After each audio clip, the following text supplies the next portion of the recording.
Hi, this is my audition video for MuffinTreeinc's dramatic reading of Good Omens, and I'd just like to say this is an excellent idea, and I'd love to be a part of it, so thanks for taking the time to listen. Included on the video, in order, are my auditions for Agnes, Anathema Device, Sister Mary Loquacious, and Pepper. Obviously, I don't expect to get all or even most of these parts, but I just wanted to try out for as many as I could. Also, one side note before I begin, I'm obviously not British, so any strange inflections or other weird things I do with my voice, I apologize for in advance. Gather round, children, and Grandma will tell you a story in her very best goody-gumdrop voice. But this is no ordinary story.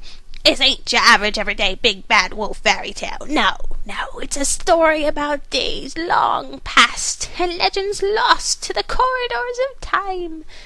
It is a story that will bring meaning to your pitiful pupubescent lives and shake you to your very core. Have you all used the restroom? If not, go do it right now, because I'm not going to stop and wait for you to go potty halfway through. I'll tell this story right over your little bathroom break, Junior. Don't you look at me like that. I don't have all the time in the world. Murder, She Wrote's on in 20 minutes, and you can bet I like Jessica Fletcher a lot better than I like you snot-nosed little brat. There now. Are you seated comfortably? Got yourself a snack? Is it something healthy like fruit, and not this twice-fried, sugar-crusted jizzy-cracker nonsense? Good. And let us begin.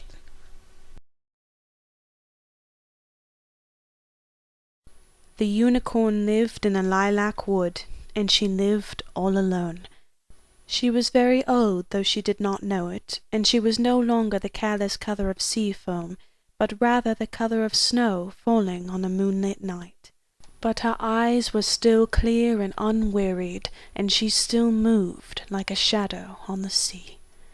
She did not look anything like a horned horse, as unicorns are often pictured, being smaller and cloven-hooved, and possessing that oldest, wildest grace that horses have never had, that deer have only in shy, thin imitation, and goats in dancing mockery. Her neck was long and slender, making her head seem smaller than it was, and the mane that fell almost to the middle of her back was as soft as dandelion fluff and as fine as cerise. She had pointed ears and thin legs, with feathers of white hair at the ankles, and the long horn above her eyes shone and shivered with its own seashell light, even in the deepest midnight.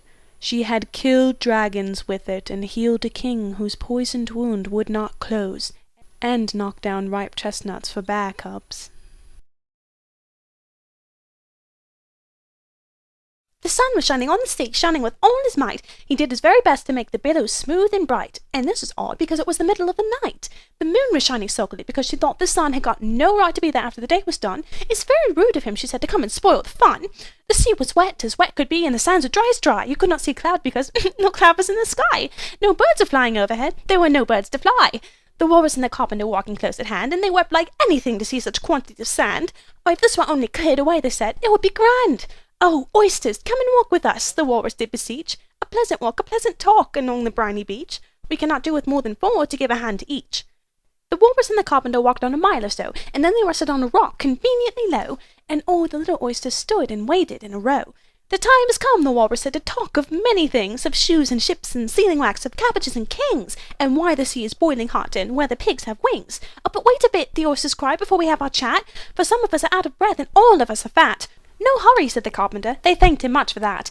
A loaf of bread, the Walrus said, is what we chiefly need. Pepper and vinegar besides are very good indeed. Now, if you're ready, oysters dear, we can begin to feed. But not on us, the oysters cried, turning a little blue. After such kindness, that would be a dismal thing to do. The night is fine, the Walrus said. Do you admire the view? It was so kind of you to come, and you are very nice. The Carpenter said nothing but, cut us another slice. I wish you were not quite so deaf. I've had to ask you twice. It seems a shame, the Walrus said, to play them such a trick, after we've brought them out so far and made them trot so quick. The Carpenter said nothing but, the butter's spread too thick. Oh, oysters, said the Carpenter, you've had a pleasant run. Shall we be trotting home again? But answer came there none, and this was scarcely odd, because they'd eaten every one.